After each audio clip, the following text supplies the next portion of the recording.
Buenos días, señores, ¿cómo están todos? Muy bien. Está comenzando el G20 en Buenos Aires.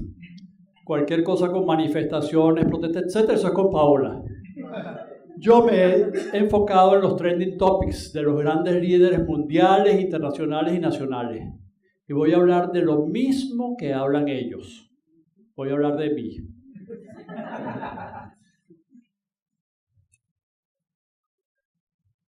Mi viaje, mi reto y time after time.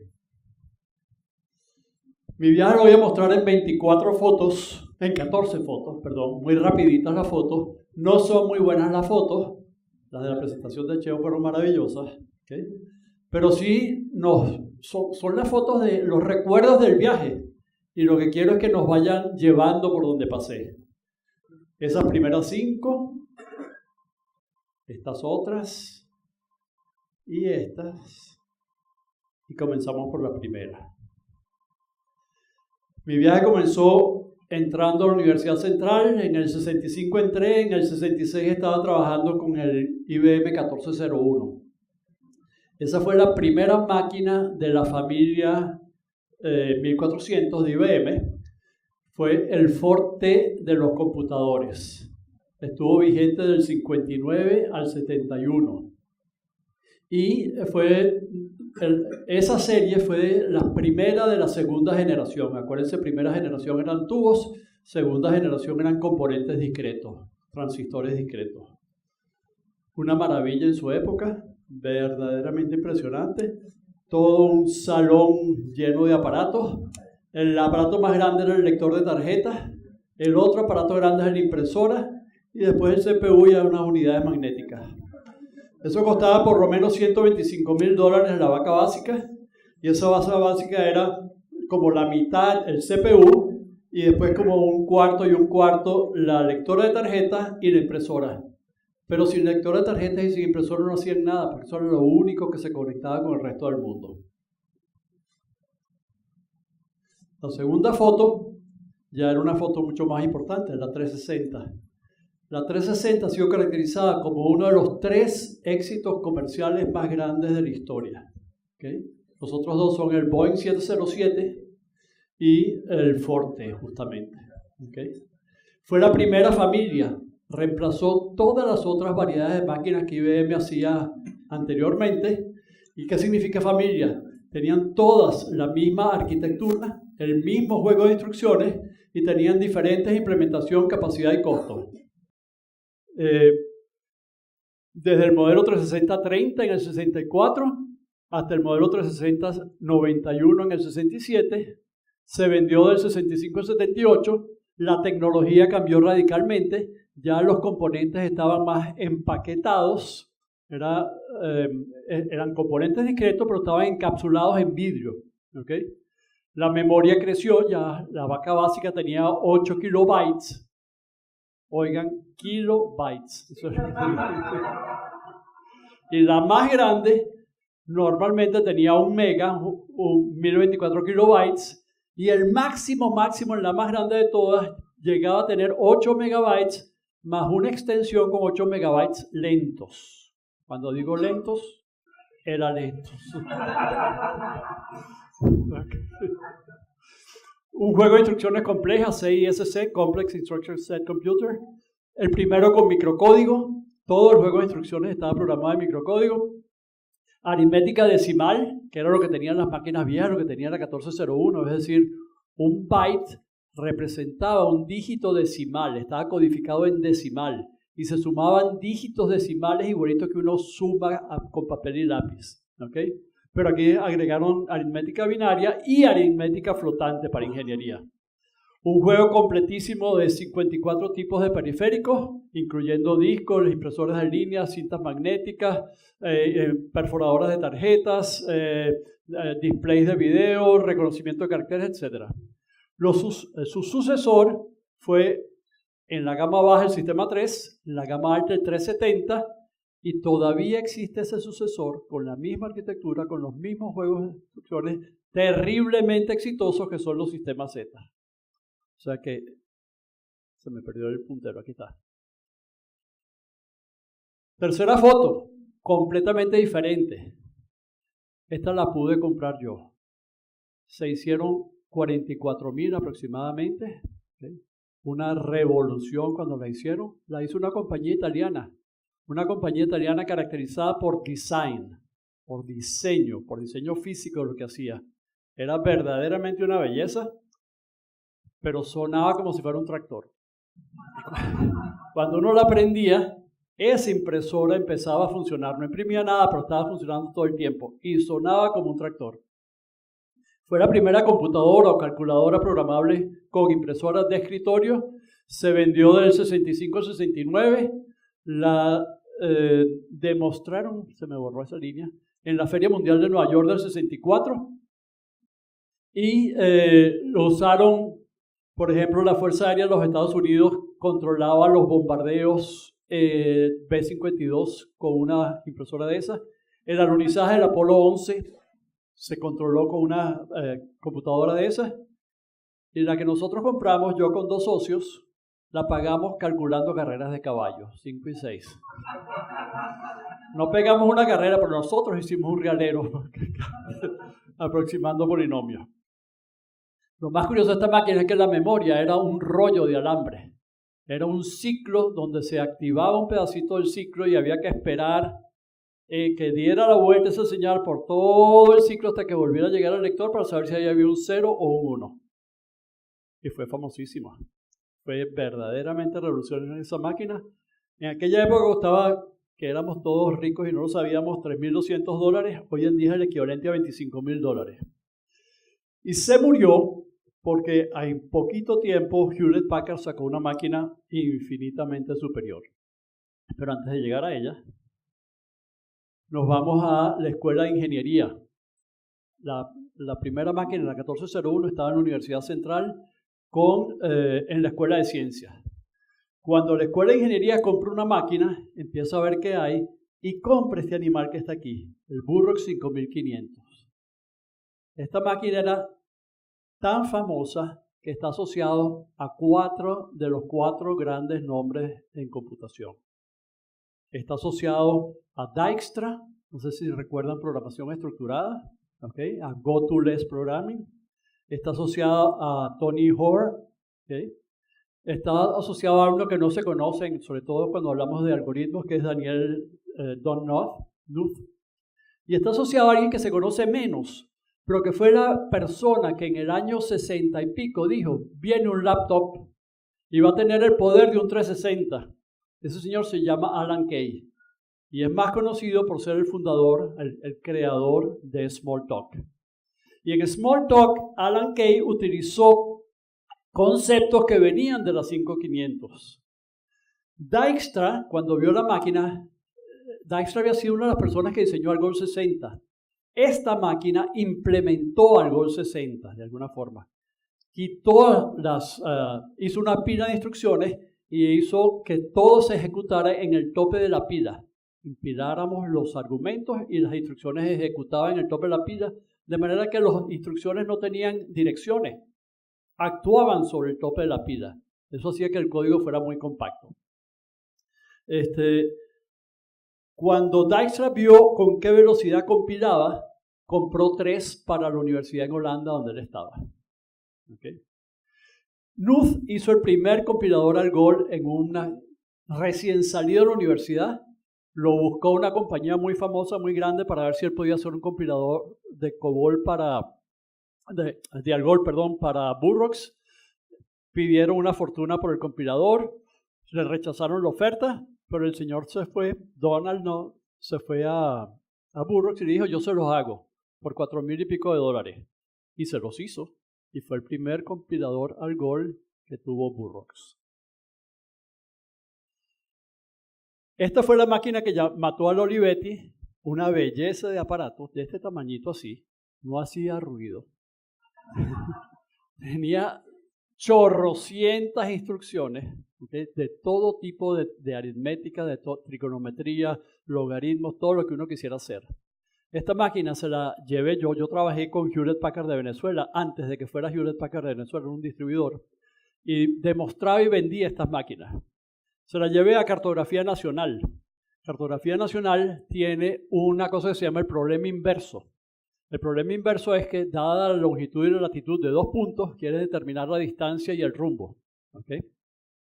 Se llama inverso porque el topógrafo hace lo contrario. El topógrafo mide la distancia y el rumbo y entonces determina las coordenadas del otro punto. ¿Okay? En esta máquina, ese programa se metía en una tarjetita de plástico, metían la tarjetita de plástico por esta ranura que está aquí. Esa es la tarjetita de plástico. ¿Okay? Le daban intro y calculaban instantáneamente. Cartografía lo hacía con una 360 que tenía ahí gigantesca. Vieron la demostración, les pareció fabuloso, maravilloso, pero decidieron no comprarla porque entonces no sabían qué hacer con la otra máquina, se la iban a quitar. ¿Qué hicimos con esta máquina? Calculamos, entre otras cosas, con esta máquina hice yo mi tesis de ingeniero, hice todos los planos de corrientes en el embalse de Taiwaiwai.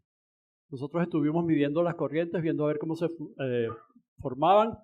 Con la próxima máquina que voy a mostrar hicimos los cálculos del modelo de formación de corrientes en embalsos poco profundos y con esta máquina y un plotter de Hewlett Packard dibujamos todos los planos de corriente. ¿Okay? Para conectar esta máquina y el plotter con la otra utilizamos un lector de tarjetas. Perforáramos las tarjetas en la 1130 y las leíamos acá con un lector manualito, pero que leía tarjetas perforadas o tarjetas marcadas. Ese lector de tarjetas lo hicieron para tarjetas para programar en BASIC, de manera que uno programaba marcando columnitas en las tarjetas. Pero servían para esta aplicación y lo hicimos para dibujar todos esos planos de corriente. La 1130 fue el computador más barato de su tiempo. Se alquilaba en menos de $1,000 por mes en la Universidad Católica. Somos muy conscientes de... Me había ido a la central por los problemas de la famosa renovación. En la Católica me gradué, en la Católica hice mi tesis y la hice con esa máquina que está ahí. ¿Okay? Chirriquitica, bastante silenciosa. Discos removibles, que eran lo que llaman una cajita de pizza. Eran unos paquetes así. La cajita de pizza tenía una capacidad increíble. 1 megabyte. Un bicho de este tamaño. Perdón. Sucesores. Aquí. Los sistemas 1500 multiusuarios para educadores. Hicieron unos sistemas que básicamente manejaban BASIC. Eso sucedió mucho con muchos otros fabricantes. Empezaron a aparecer los sistemas multiusuarios, típicamente BASIC. Volvemos a la 360, pero esta vez estoy en Grenoble y estoy en la 360-67. La primera máquina con que interactúo ahí fue la primera máquina que tenía virtualización. Ups, problema con esta primera parte. Era memoria virtual, primera multiusuario interactivo, la máquina, cada usuario tenía una máquina virtual y el sistema operativo no era de IBM, había sido hecho por universidades, se llama CP/CMS. CP es el Control Program, que es el virtualizador, y CMS es el Cambridge Monitor System. Esto sí lo hizo IBM en el Centro Científico de Cambridge, cerca de Boston, en Boston. ¿Okay? Esta máquina fue una reacción comercial, porque la gente de General Electric y la gente de MIT habían sacado una máquina que se llama la 645, eso se murió, las máquinas de General Electric se murieron, antes de eso pasaron por Alemania, pero Multics había sido un sistema extraordinario, de manera que esta máquina fue una reacción a la 645 y a Multics. La sucesora de estas máquinas están todavía vivas. Son las ZBM y las BM370. Ok, esto no es una computadora, es un terminal gráfico. A mí me gustaría que la busquen los videos en YouTube. Yo tengo algunos linkeados ahí, los quité en esta presentación, pero están linkeados, las puedo dar, para que vean qué se podía hacer en ese año, que era el año 72, ¿ok? Con un terminal gráfico. Esto es infinitamente superior en capacidad gráfica de lo que se hacía acá. Pero había interacción, había un dibujo que uno lo podía controlar, había un light pen con el cual uno podía interactuar. ¿Okay? Esa máquina costaba la bicoca de $280,000 para un usuario, para un ratico, uno dibujaba 1000 vectores, y 1000 vectores es nada en arquitectura, que era el campo donde yo trabajaba. La imagen se iba y regresaba, porque la imagen se logra moviendo el haz de electrónico con un programa que uno hace. El haz de electrónico excita el fósforo se queda brillando un tiempito, y si uno le da vuelta suficientemente rápido a ese haz de electrónico, la imagen se refresca. ¿Okay? Pero si el programa se demora mucho, se va la imagen antes de que se refresque. Entonces apareció lo que se llama flicker. La imagen se iba y venía. ¿Okay? $250,000. Era tan caro que la universidad que yo tenía, es uno de los centros de informática más importantes de Francia, ¿okay? No tenía una. La que estábamos usando era prestada del Centro Científico de IBM en Grenoble. Perdón. La máquina que sí tenía detrás de esa pantalla era una 1130. Eso era una 1130 más un CRT que era controlado por la 1130. En el 77, un poquito antes, empezamos a buscar una máquina para el IUT Región Capital. No sé quiénes son del IUT Región Capital, del IUT FRP. Y queríamos algo que sirviera para atender todas las necesidades del instituto. Queríamos algo que fuese interactivo, que fuese batch, que en interactivo soportara una diversidad de lenguajes, que tuviera una base de datos, etc. No existía y apareció. Apareció, la fuimos a ver. Yo fui a la primera demostración que hicieron en Europa. Me encantó la máquina. La anunciaron, la compramos y antes de que la pagáramos la retiraron porque no tenía suficiente capacidad de hierro para manejar todo lo que estaban ofreciendo. La renovaron y la máquina hoy en día se vendió durante 35 años. ¿Okay? Una máquina verdaderamente maravillosa. ¿Alguien estuvo en el IUT por aquí? ¿Alguien usó la HP 3000? Muchísimas en Venezuela en compañías de seguros y en muchos otros sitios. ¿Okay? Venía con una base de datos, no exactamente relacional, pero casi, Image 3000.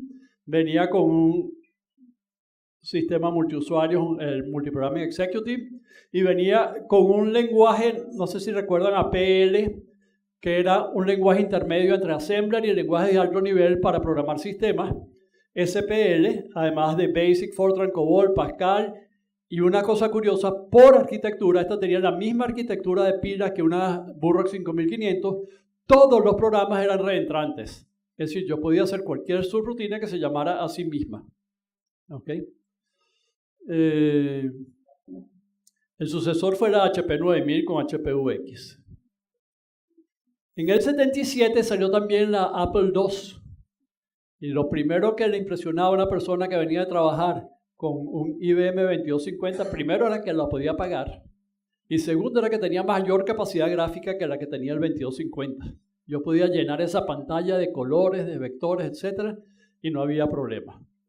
Una maravilla de máquina. Tenemos que correr. Esto que está aquí, el HP 150, la compramos en seguros y pusimos en esa máquina prácticamente 3 de cada 4 pólizas que tenía la compañía, que era líder del mercado. Tenía todo tipo de pólizas, pero el fuerte era automóviles. Y en automóviles, para cada cliente típicamente habían 3 pólizas: casco, responsabilidad civil y accidentes de ocupantes de vehículos.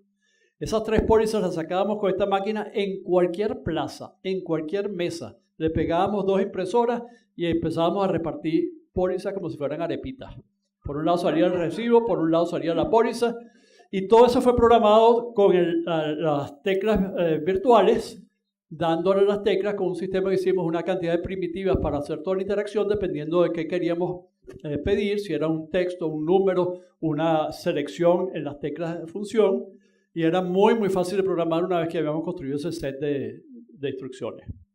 Bueno, esta fue la primera máquina con un sistema operativo orientado a objetos y sigue siendo un sistema operativo orientado a objetos, y por ser un sistema operativo que no lo es Linux, que no lo es Unix, que no lo es muchos otros sistemas operativos, todos los sistemas anteriores, ¿okay? Es un sistema muy seguro. De nuevo, una familia de computadores, tiene 30 años de éxito técnico y comercial y es como el conejito de Berredis, sigue dándole el tamborcito. La evolución es simplemente nombres diferentes de lo mismo. Cambiaron los chips, Power 9, Esa es una caja de un AS400 nuevo, ¿okay? Ese es de los más nuevos, y lo que hay ahí es infinitamente poderoso comparado con los primeros modelos. Esa es la E950, la E990, que son ya máquinas para inteligencia artificial, para, bueno, verdaderamente sofisticadas. Y termino la última foto con el Raspberry Pi. Esa es la amiga del amigo. Se han vendido 19 millones de esas máquinas y ahora es que le falta. ¿Okay? De 5 a 35 dólares, no sé por dónde anda la última. Disco, memoria, bueno, lo que usted quiera. Raspbian, pero le puede poner cualquier sistema operativo, incluyendo Windows hoy en día, etc. Y este es el paseo que yo he tenido que me ha llevado hasta donde estoy ahorita. ¿Y dónde estamos ahorita? Okay, estamos en el reto. Okay. Y ese reto me lo mandó el amigo hace unos días, que junto con han estado trabajando en lo que se necesita. ¿Y cuál es el reto? El reto es el reto de Talento X. El reto es el reto de las competencias. El reto es el reto, que decía Gerardo, del conocimiento y de difundir el conocimiento. Hoy en día, para trabajar la vaca básica, para comenzar, todas esas cajitas que están en amarillo las tengo que dominar. ¿Estoy subiendo un poquito? Pero si quiero trabajar en el front-end, además, tengo que dominar todo esto que está aquí. Muchas de las cosas son muy recientes y todos los días se inventan cosas nuevas. ¿Okay? Sigue subiendo. ¿Okay? Okay, sigue. Y lo más reciente, esto es en el backend. Creo que ya llegamos al backend, sigue subiendo. No sé si han visto los programas de la Metropolitana, de la Carabobo, de la Unitec, etc. No cubren ni la cuarta parte de lo que está ahí. Salimos de la universidad y apenas estamos preparados para ir a trabajar. Y el reto fundamental que tenemos es que la vida media de una persona en IT, tecnología de la información, se ha ido disminuyendo. ¿Qué es la vida media? La vida media es un concepto de física, de partículas que irradian. Si yo tengo una partícula que está irradiando 10, ¿en cuánto tiempo irradia 5? Y en ese mismo tiempo empieza a irradiar 2,5. Y en ese mismo tiempo empieza a irradiar 1,45. Cuando yo terminé en el UT en el año 80, por ahí, la vida media era como 3 años. Era un poquitico más. Definíamos un programa, 2 años enseñándolo, y cuando la persona salía ese programa que le estábamos enseñando, que había sido definido aquí, ya lo que le enseñamos era la mitad de lo que él necesitaba. Y esos 3 años se han ido reduciendo. Y cada día son más cortos. ¿A quién le cae esa papa caliente?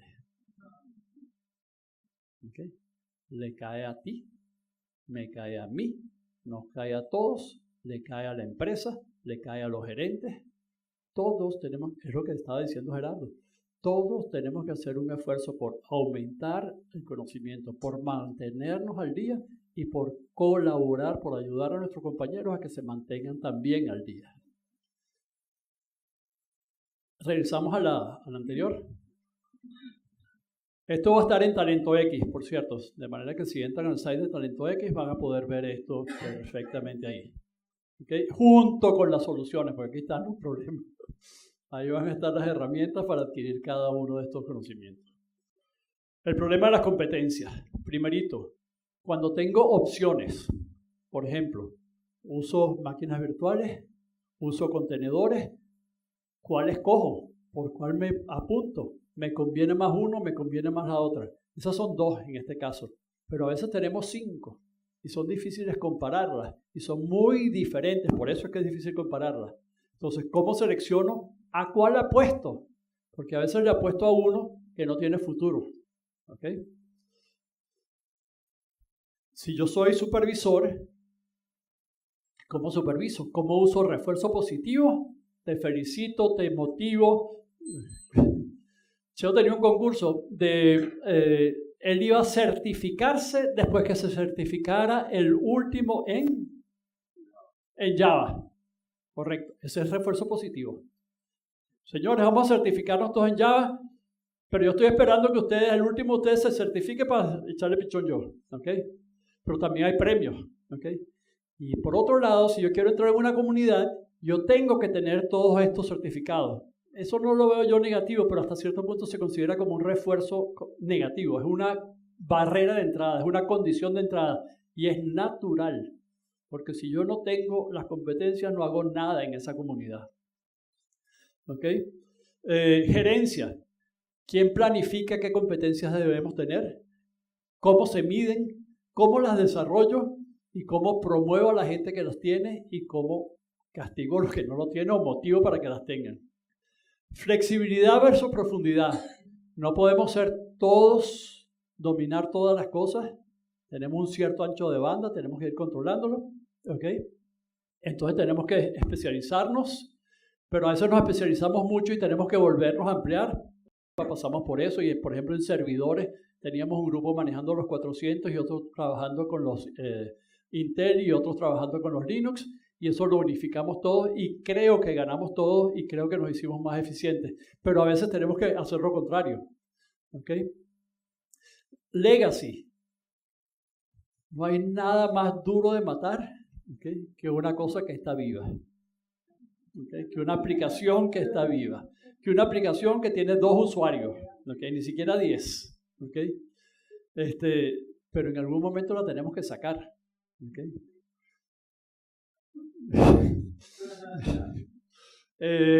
Y por último, relevancia.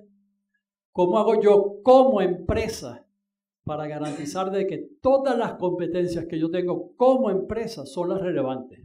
¿Cómo hago yo como individuo para garantizar de que todas las competencias que yo tengo como individuo son las relevantes? ¿Okay? ¿Cómo hago yo para llevar mis competencias a donde yo quiero que vayan? Ese es el reto que tenemos. ¿Okay? Y con este reto que lo tenemos hoy, llegamos a Time After Time.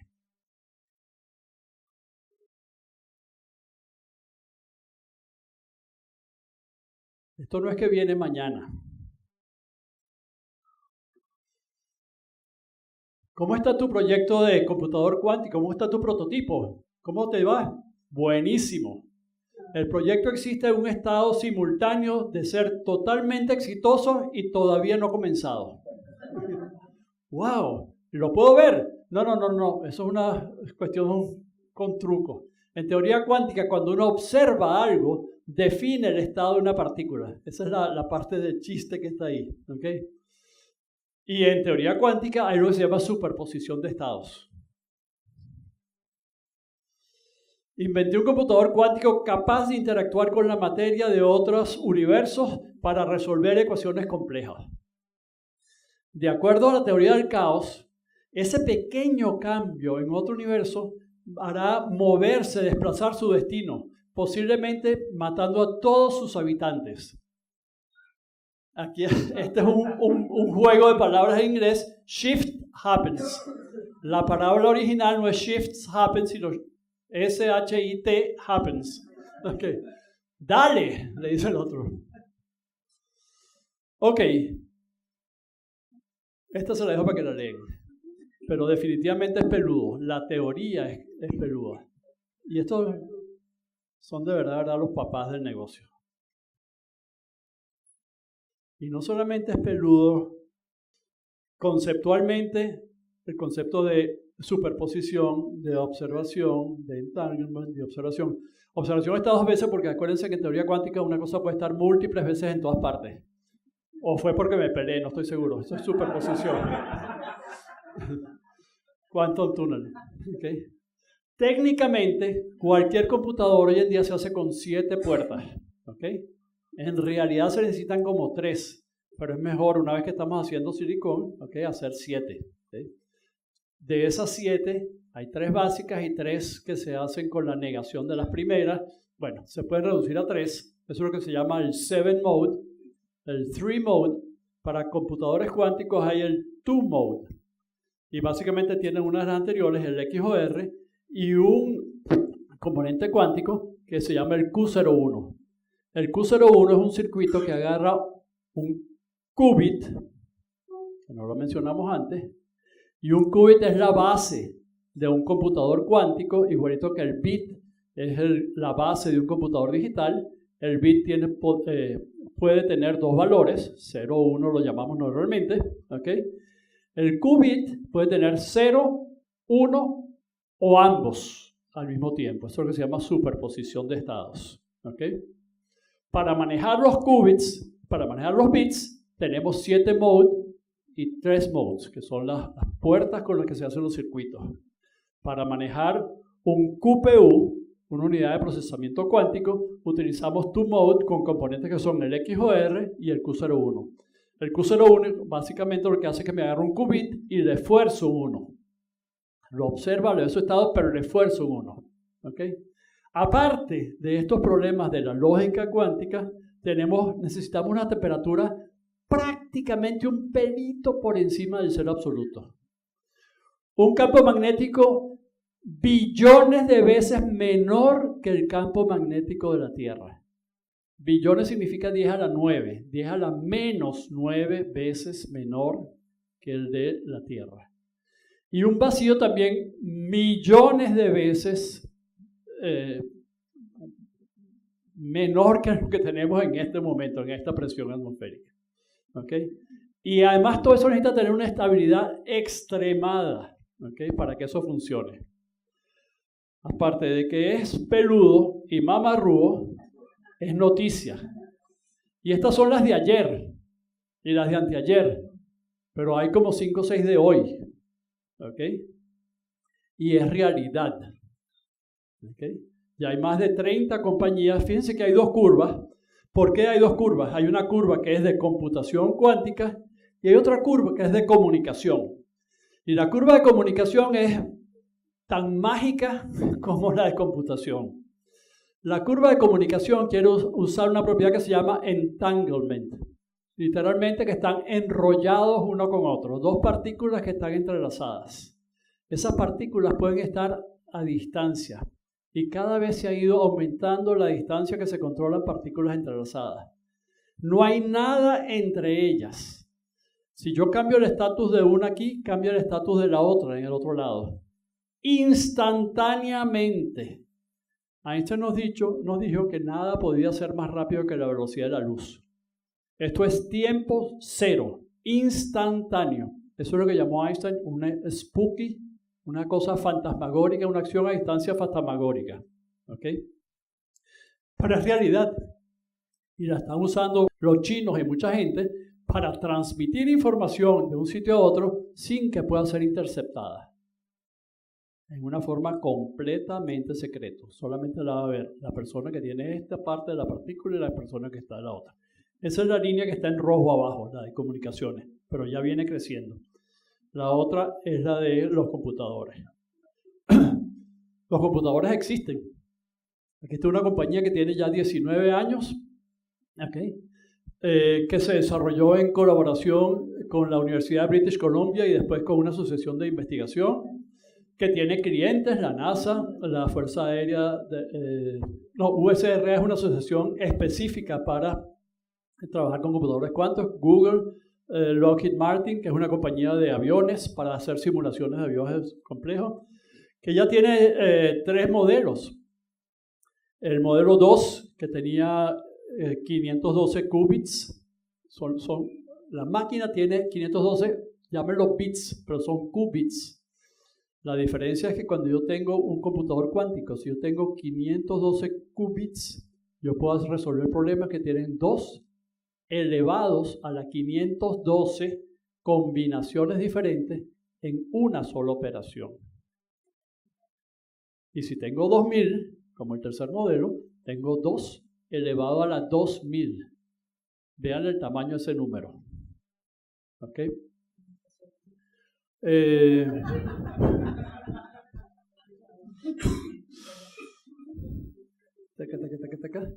Es el primer computador cuántico comercial. ¿Okay? Vale como el modelo de abajo, el 2000, vale como 15 millones de dólares. Y eso es nada comparado con lo que puede hacer. ¿Okay?